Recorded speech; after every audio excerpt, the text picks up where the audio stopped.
तो हेलो दोस्तों, आइए आपका स्वागत है प्रोटॉन इंस्टीट्यूट में। हम आज देखने जा रहे हैं थर्मोडायनेमिक्स का सेकंड लेक्चर। जो कि फर्स्ट लेक्चर था उसमें मैंने फ्लोट बता दिया था, जीरो लॉ बता दिया था और टाइप ऑफ द सिस्टम बता दिया था। इसमें मैं वर्क डन के बारे में बताऊंगा। Work done by the gas, gas के द्वारा किया गया कार्य। देखो एक कंटेनर है, ये एक कंटेनर है। इस कंटेनर में पिस्टन लगा हुआ है, उसका एरिया ए है। अब एरिया ए है तो सोचो इसमें ऊपर की ओर क्या लग रहा होगा, एक एफ फोर्स लग रहा है। उस एफ फोर्स लगने की वजह से ये पिस्टन यहां से यहां तक चला जाता है और इसका डी एक्स डिस्प्लेसमेंट होता है। तो ये फाइनल कंडीशन ये आ गई पिस्टन की। तो ये पूछ रहा है कि इस पिस्टन को यहां से यहां तक जाने में गैस के द्वारा कितना कार्य किया गया, means work done by the gas. तो work done by the gas अब इसे कैसे पता करेंगे? हम जानते हैं कि कार्य का फॉर्मूला क्या होता है कि work is equal to force dot displacement. Means यहाँ पे क्या कर देंगे, फोर्स डॉट डीएक्स कर देंगे, डिस्प्लेसमेंट डीएक्स से। अब फोर्स कहाँ से निकलेगा? हम जानते हैं प्रेशर क्या होता है, P is equal to F by A होता है। तो यहाँ से हम देंगे F is equal to P A. तो W इंटीग्रेशन F की जगह क्या रख देंगे, P A dot D X. हम जानते हैं कि एरिया और डिस्प्लेसमेंट, इसको ये एक कंटेनर है, ये कंटेनर है, इस कंटेनर का एरिया और डिस्प्लेसमेंट क्या देगा, वॉल्यूम देगा। तो वॉल्यूम क्या होता है, एरिया इंटू डिस्प्लेसमेंट होता है। तो इसकी जगह हम क्या रख देंगे कि W is equal to P A D X is equal to V initial से वी फाइनल तक, जो कि हमने रेंज रख दी कि ये वी इनिशियल से वी फाइनल तक गया, और पी डी वी।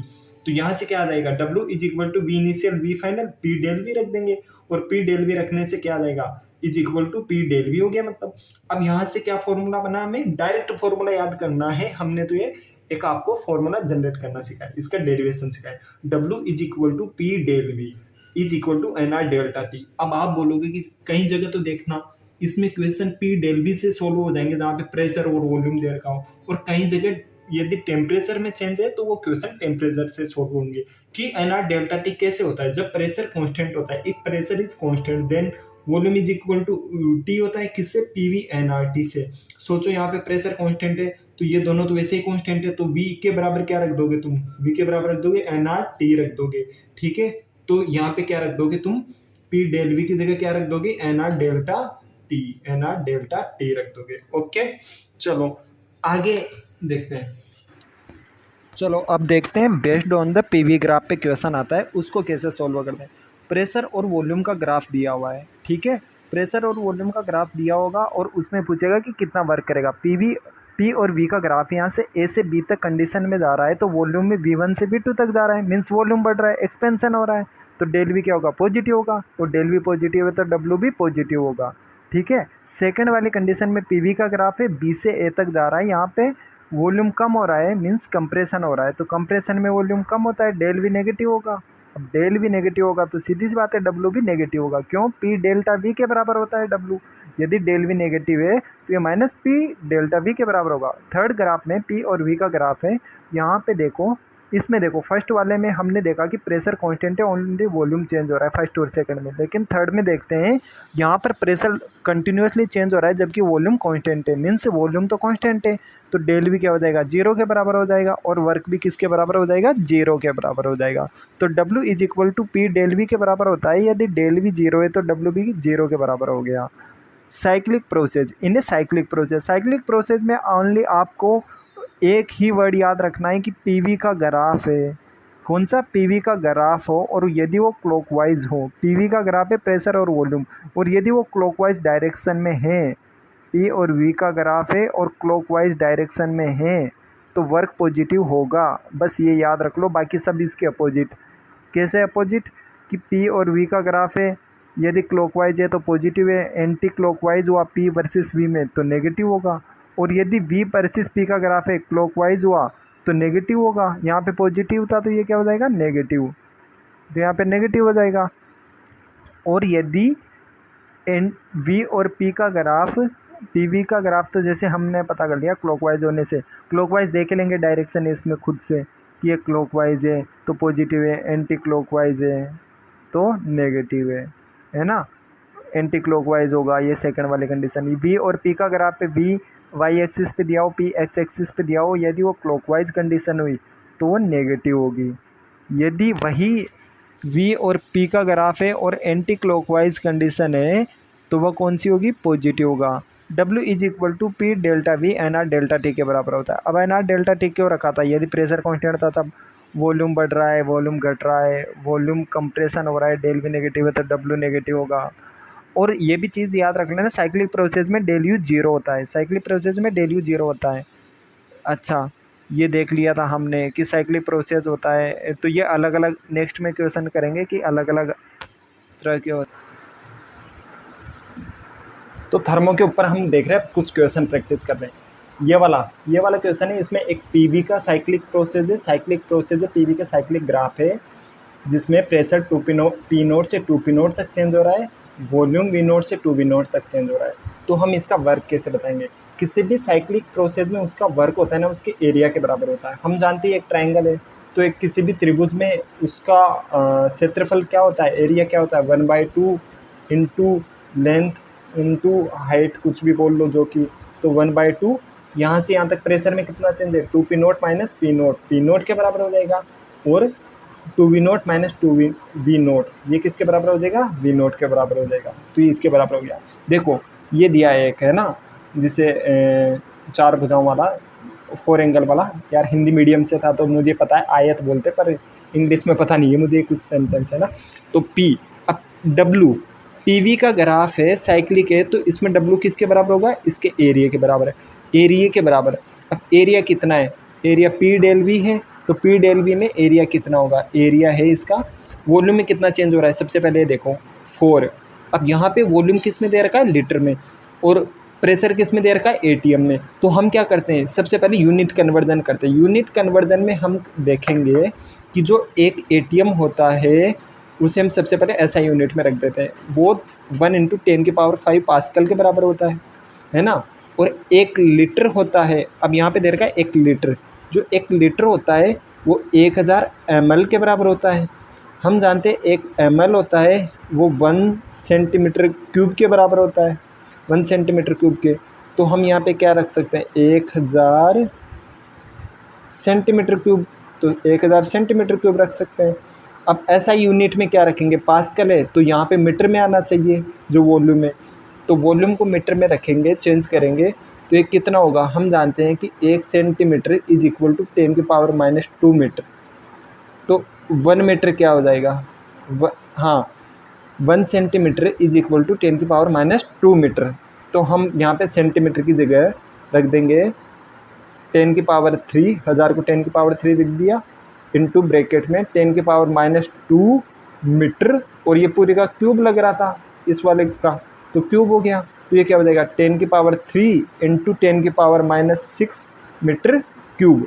तो यहाँ से क्या आ जाएगा 10⁻3 मीटर क्यूब।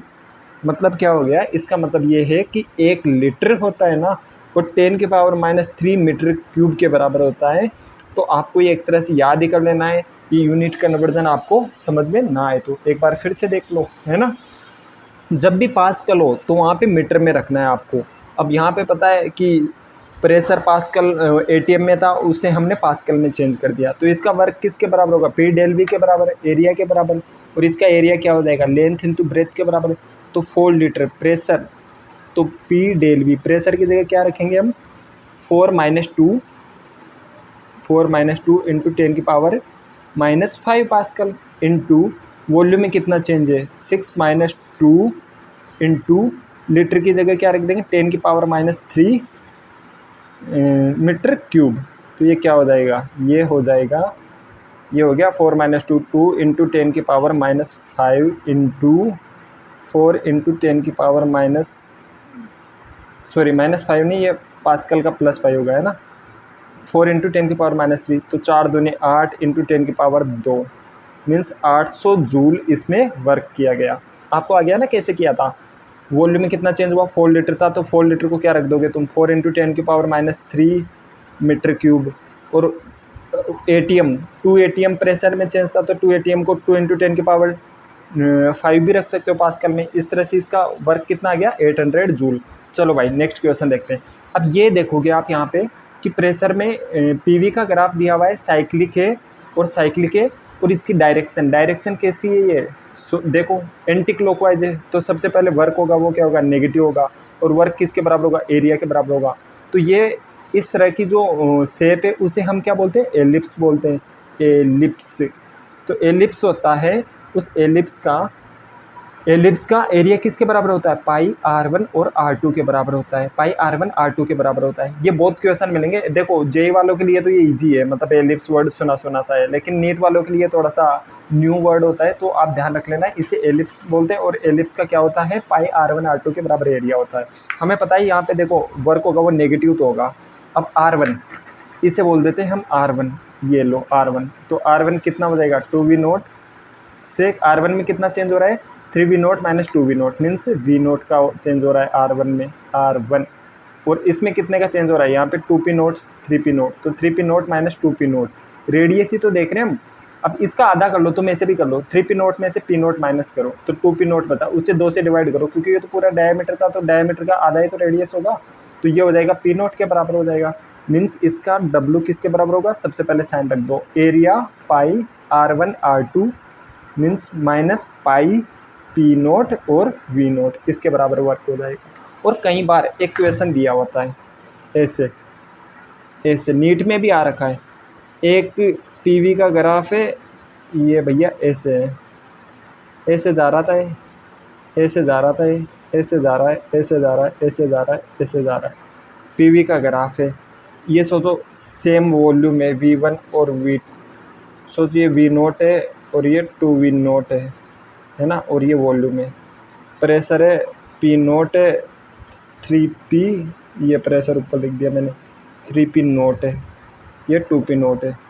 तो इसका वर्क किसके बराबर होगा, इसका वर्क देखो, सबसे पहले नीचे वाले ग्राफ को देखो, नीचे वाले ग्राफ को देखोगे तो नीचे वाले ग्राफ का एरिया मीन्स नीचे वाले ग्राफ का, इसमें सोचो W1 कार्य किया है और इसमें W2 वर्क किया है, तो W1 क्या हो जाएगा, W1 हो जाएगा। डायरेक्शन बताओ, PV है, P और V का ग्राफ है, इस तरह से चल रहा है, एंटी क्लॉकवाइज है मीन्स नेगेटिव है, और किसके बराबर हो जाएगा ये, 2p0 minus p0 means p0, 2v0 minus v0 के बराबर। W2 देखो, W2 में गए साइक्लिक है मीन्स पॉजिटिव है, और ये किसके बराबर हो जाएगा, इसका area 3p0 minus 2p0, p0 v0 means in दोनों को जब ऐड करेंगे, इस पूरे का हमसे वर्क पूछा गया है, इस पूरे साइक्लिक प्रोसेस में टोटल वर्क, तो टोटल वर्क क्या हो जाएगा, W1 प्लस W2 के बराबर हो जाएगा, तो ये क्या हो जाएगा, minus p0 v0 plus p0 v0, इस तरह से टोटल W क्या हो जाएगा, 0 हो जाएगा, तो W टोटल क्या हो गया, 0 हो गया। ठीक है, ये वाला क्वेश्चन तो नीट में आया हुआ है, इसे आप डी कर लेना। तो इन सबको निकालना सिखा दिया है मैंने, इस पे बहुत सारे क्वेश्चंस मिलेंगे आपको। ओके, अब इसका क्वेश्चन नंबर 2 देखो कि for an ideal gas 200 calorie heat is given and work done is 200 joule, then the find out the change in the internal energy. अब इसने दे दिया आपको क्या कि कितनी हीट दी गई है, 200 कैलोरी, और उस गैस ने कितना काम किया, 200 जूल। तो ये पूछ रहा है कि इंटरनल एनर्जी में चेंज बताओ। अब आपको पता है फ्लोट के अकॉर्डिंग, फ्लोट क्या बोलता है, फ्लोट के अकॉर्डिंग क्या है कि टोटल दी गई हीट उसकी इंटरनल एनर्जी प्लस W के बराबर होती है, ये फ्लोट बोलता है। अब ये पूछ रहा है कि इंटरनल एनर्जी मीन्स यहाँ से क्या हो जाएगा, डेल यू किसके बराबर हो जाएगा, del U is equal to del Q minus W के बराबर। अब डेल क्यू यहाँ पे देखो, क्यू कितना है, क्यू है 200 कैलोरी और ये है W है 200 जूल। तो हम क्या करेंगे, हमने पढ़ा था W होता है ना फ्लोट में, हमने एक और रूल पढ़ा था कि किसी भी क्वेश्चन को सॉल्व करते टाइम Q, U और W इनकी यूनिट सेम होनी चाहिए। मीन्स अगर W जूल में है तो Q भी जूल में होना चाहिए। तो हम 200 कैलोरी को क्या कर देंगे, जूल में चेंज कर देंगे, और जूल में चेंज करने के लिए क्या करेंगे कि 200 इंटू 4.2 कर देंगे, क्योंकि हम जानते हैं 1 calorie is equal to 4.2 joule होता है, माइनस 200 जूल। तो यहाँ से कितना आएगा, यहाँ से आ जाएगा 640 जूल। तो इसकी इंटरनल एनर्जी में कितना चेंज होगा, 640। क्यों, 200 को जब 4.2 से करोगे तो 840 आएगा, माइनस 200 640 जूल। तो कितना आ गया, अपने पास आ गया यहाँ पे इंटरनल एनर्जी में चेंज कितना है, इंटरनल एनर्जी में del U is equal to 640 joule. Okay, second question. देखो, आप बोलोगे कि सर यहाँ थोड़ा कि समझ नहीं आ रहा। भाई समझना, अपने को समझना, कॉन्सेप्ट समझना है। ये एकदम ऐसे क्लियर नहीं, ऐसा कोई भी क्वेश्चन आ सकता है, डाटा चेंज हो सकता है, तो कॉन्सेप्ट समझो। For an ideal gas in isothermal compression, एक एक वर्ड को ध्यान से पढ़ो। Work done is the 50 joule. तो यहाँ पे क्या क्या दे रखा है कीवर्ड, आइसोथर्मल कंप्रेशन।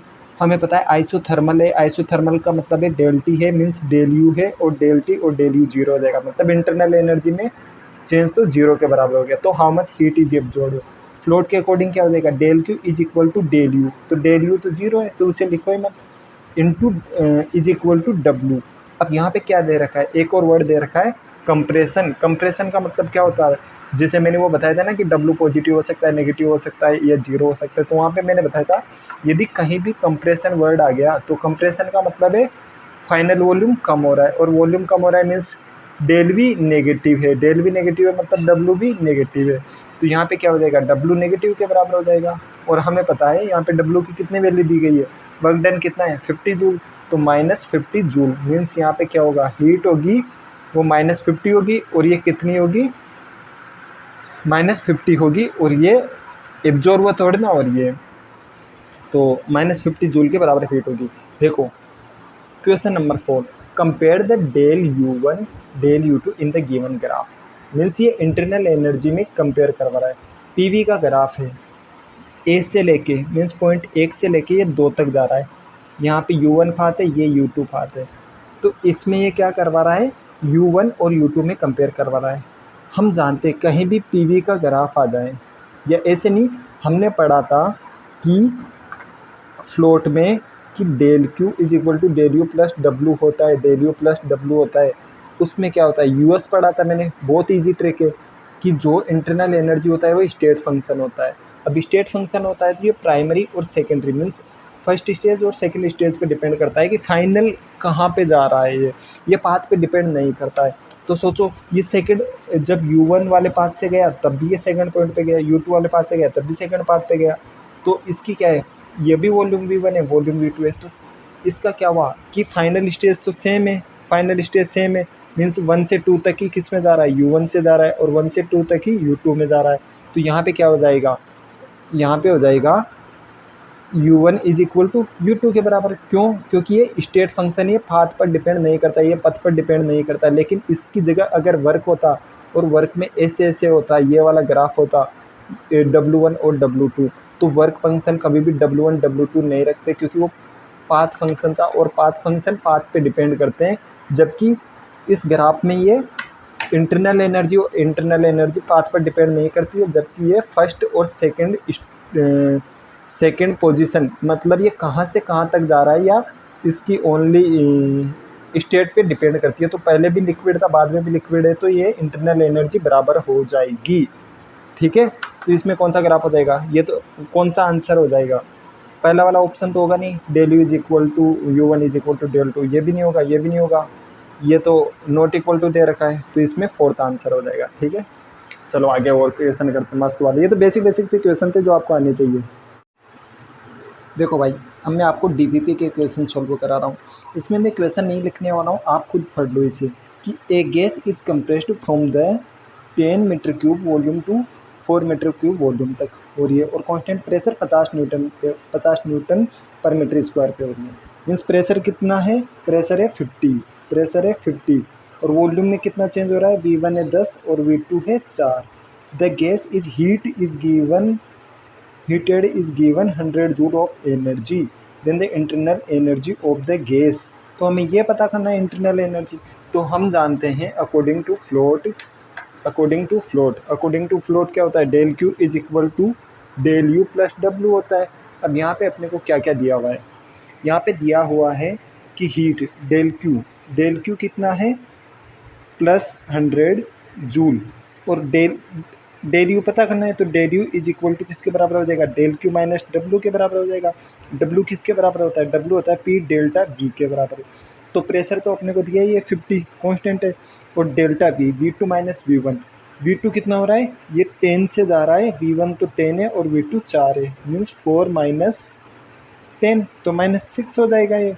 तो ये कितना हो जाएगा, 50 into -6 is equal to 300 -300 joule, मतलब इसने -300 जूल वर्क किया है।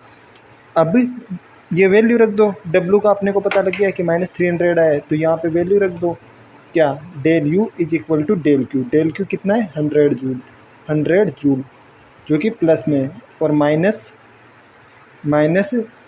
डब्लू की जगह क्या रखोगे, डब्लू की जगह रखोगे तो -300 जूल, -300 जूल। तो ये क्या हो जाएगा 100 प्लस माइनस माइनस क्या हो जाएगा प्लस हो जाएगा, प्लस 300। इस तरह क्या आ जाएगा, टोटल 400 जूल एनर्जी आ जाएगी। मीन्स इंटरनल एनर्जी में चेंज कितना है 400 जूल, है ना। ठीक है, अब ऐसे ही क्वेश्चन प्रैक्टिस कराऊंगा, बोर्ड पे नहीं लिखूंगा क्योंकि इससे ज़्यादा टाइम खर्च होता है ना। तो आपको बस क्वेश्चन देखना है। देखो second question, a gas expands 0.25 metre cube at a constant pressure of 10 newton metre square, the work done. अब अपने को पता है इसने सब कुछ दे दिया, है ना, सब कुछ दे दिया इसने। क्या क्या दे दिया कि एक्सपेंड हो रही थी, वॉल्यूम कितने से हो रही थी, कितने से एक्सपेंड हो रही थी, डेल वी कितना था 0.25 मीटर क्यूब, और प्रेशर कितना था, प्रेशर था constant pressure 10⁻³ newton metre square. तो अपने को पता है वर्क किसके बराबर होगा, वर्क पी डेल वी के बराबर होगा, और डेल वी के बराबर हो जाएगा तो क्या हो जाएगा, प्रेशर की जगह 10⁻³ इंटू 0.25, जब इससे 0.25 को 10⁻³ से मल्टीप्लाई करोगे तो क्या हो जाएगा 250, 250 जूल के बराबर हो जाएगा। ये 250 जूल कैसे, 25/100 इंटू 1000 ऐसे ये गए तो 250 जूल के बराबर हो जाएगा। इजी सा क्वेश्चन था, इसमें तो मुझे लगता नहीं है ना। तो जल्दी जल्दी आपकी क्वेश्चन प्रैक्टिस भी करवा दी मैंने, 2 क्वेश्चन फटाक से करवा दिए। ये वाला क्वेश्चन देखना, a thermodynamic system goes from one state to another state, the external work done given by. अब क्वेश्चन देखते हैं, ये ग्राफिकल क्वेश्चन है। ओ सॉरी 1 मिनट, अरे यार 1 मिनट, पता नहीं कहाँ पे दिया होगा यार, डीपीपी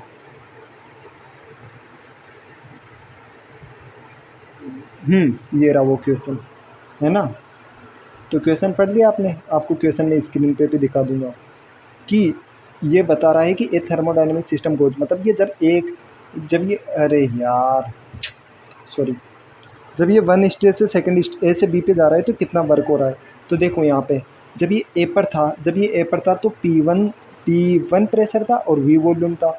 PV का ग्राफ है, यहाँ पे क्या हो रहा है, वॉल्यूम कांस्टेंट है, पहले भी V था बाद में भी V है, लेकिन प्रेशर चेंज हो रहा है। अगर प्रेशर चेंज हो रहा है तो हम जानते हैं वर्क किसके बराबर हो जाएगा, हम जानते हैं जो वर्क होता है थर्मोडायनेमिक्स के फ्लोट के अकॉर्डिंग, जो वर्क होता है वर्क किसके बराबर होता है, P डेल V के बराबर। अब यहाँ पे हमें पता है डेल वी क्या है 0 है, इसका मतलब वर्क भी क्या होगा 0 होगा। क्यों, क्योंकि जो वर्क होता है ना वो प्रेशर पर डिपेंड ही नहीं करता है, ओनली ये वॉल्यूम से मतलब रखता है। फॉर्मूले में साफ साफ लिखा है कि ये प्रेशर पर डिपेंड ही नहीं करता है, वॉल्यूम पे डिपेंड करता है। तो यहाँ पे वर्क क्या हो जाएगा 0 हो जाएगा। मीन्स इस वाले ग्राफ में क्या हो जाएगा, वर्क क्या हो जाएगा 0 हो जाएगा। देखो fourth question, a thermodynamic system goes from state A to state B, the work done is given by 2। हमें पता है स्टेट ए से बी में जा रहा है तो वापस सेम चीज़ कि वर्क डन किसके बराबर होता है, वर्क डन होता है वो किसके बराबर होता है, वर्क डन होता है वो होता है W के बराबर। अब स्टेट A1 से वर्क डन होता है वो W is equal to P del V के बराबर होता है।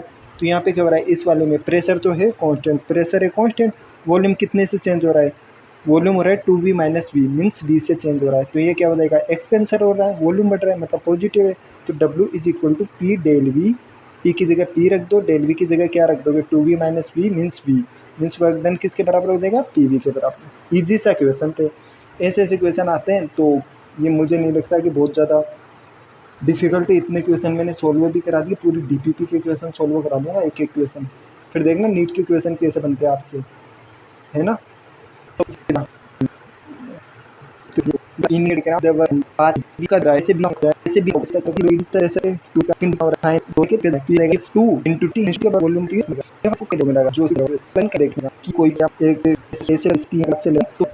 देखो मैंने बताया था कि यूएस वाली ट्रिक याद रखो, मीन्स इंटरनल एनर्जी होती है ना वो इंटरनल एनर्जी सिस्टमिक फंक्शन होता है। जबकि पकाऊ से बताया था मैंने पथफलन कौन कौन होता है, पाथ फंक्शन, कार्य और ऊष्मा। तो ये क्या हो जाएगा, पथफलन है। अब अपने को बताया कि डब्ल्यू किसके बराबर होता है, जितना W is equal to area के बराबर होता है पीवी के ग्राफ में। तो जो जितना ज़्यादा एरिया कवर करेगा उसका उतना ही ज़्यादा डब्ल्यू होगा। तो यहाँ पे किसका ज़्यादा एरिया है, W1 का तो कम है, क्योंकि सोचो W1 तो यहाँ से यहाँ तक ही बना रहा है इस वाले पीवी के ग्राफ में। वॉल्यूम तो सबका सेम है, लेकिन प्रेशर किसका ज़्यादा है, एरिया देखना है ना यहाँ पे, तो एरिया से मतलब है। तो वॉल्यूम तो सबका सेम है, फाइनल इनिशियल से लेकर फाइनल तक प्रेशर भी सेम है, लेकिन जो एरिया होगा वो W1 का A1 कम होगा। देखो A1 से ज़्यादा A2 है, A2 से भी ज़्यादा कौन है, A3 है। तो इसका मतलब क्या होगा, W3 W1 से ग्रेटर देन W2, फिर W2 से ग्रेटर देन W3, मीन्स ये कौन सा ऑप्शन हो जाएगा, W3 सबसे ज़्यादा है। तो इसका ऑप्शन हो जाएगा सेकंड नंबर ऑप्शन। और फिर आगे एक क्वेश्चन दिया है, a shown in the diagram for a closed path ABC है। क्या होता है, क्लोज पाथ के लिए हमें पता है जहाँ पे क्लोज आता है तो क्लोज आते ही डेल यू जीरो करना है, मीन्स इंटरनल एनर्जी जीरो करता है।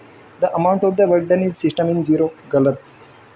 पीवी का ग्राफ है, कैसा ग्राफ है, एंटी क्लॉकवाइज है, मतलब वर्क होगा वो नेगेटिव होगा। तो यहाँ पे वर्क होगा वो नेगेटिव होगा और किसके बराबर होगा, एरिया के बराबर होगा। और ये क्या है, एक ट्राइंगल है, ट्राइंगल है means 1/2 into height into length है ना, तो उसके बराबर होगा। तो ये क्या हो जाएगा, ये तो the amount of the work done of the system, plus में तो होना ही नहीं है, तो ये थर्ड तो ऑप्शन वैसे कट हो गया।